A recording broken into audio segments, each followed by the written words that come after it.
South Korea's former Prime Minister has been found guilty of engaging in the key action of insurrection for his role in a failed declaration of martial law in 2024. Han Duck-soo was indicted for failing to prevent and abetting Yoon's martial law declaration. It follows the guilty verdict and sentencing of former President Yoon Suk-yeol, who's been given 5 years in prison so far. Well, Jack Barton joins us live now from Seoul. Jack, so just talk us through this verdict and the importance of this case.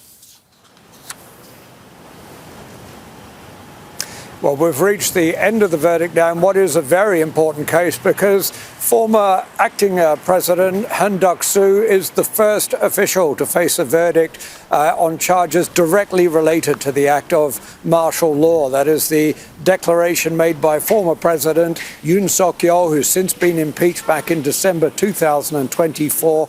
Various officials on trial. This is the first verdict, and 23 years he has received.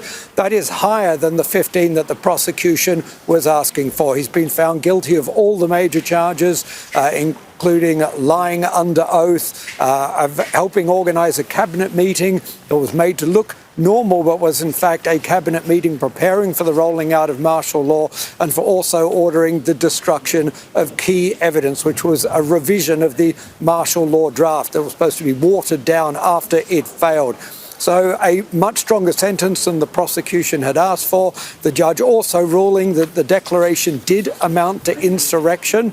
There was a lot of doubt over whether that would occur, but the judges said yes. Insurrection here defined as either a riot to undermine the Constitution or an act to overthrow a government. The judge saying this was a self-coup. This was the president declaring a coup against his own government in order to try to stay in power.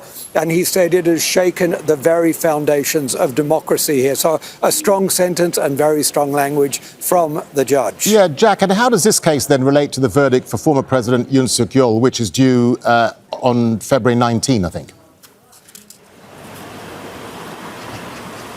There's no doubt now that it has a very strong bearing on that case, even though they're very different. Han Duck-soo, of course, still proclaims his innocence, says he had nothing to do with it, says he opposed martial law. In the case of the impeached former president, it's very clear that if he wasn't the mastermind, at least he had a very central role. It was Yoon that came out and made the declaration on television on that night. So, it's very clear. And the judge has now said this does amount to insurrection in South Korea that can either carry a death penalty or a potential life in prison. The prosecution is calling for the death penalty, even though that hasn't been carried out in decades here in South Korea. But it's very clear now the court is prepared to take a tough stance. In the case of Han Duck-soo, a tougher stance than the prosecution was asking for. We'll have to wait and see whether he goes along with the death sentence, but it certainly doesn't bode well for former President Yoon when his final verdict comes up. It is expected on February 19. All right, Jack Barton, live for us there from Seoul. Jack, thank you. Don't miss out the full picture. Subscribe to Al Jazeera for reliable news and expert insights. Like, share, stay ahead.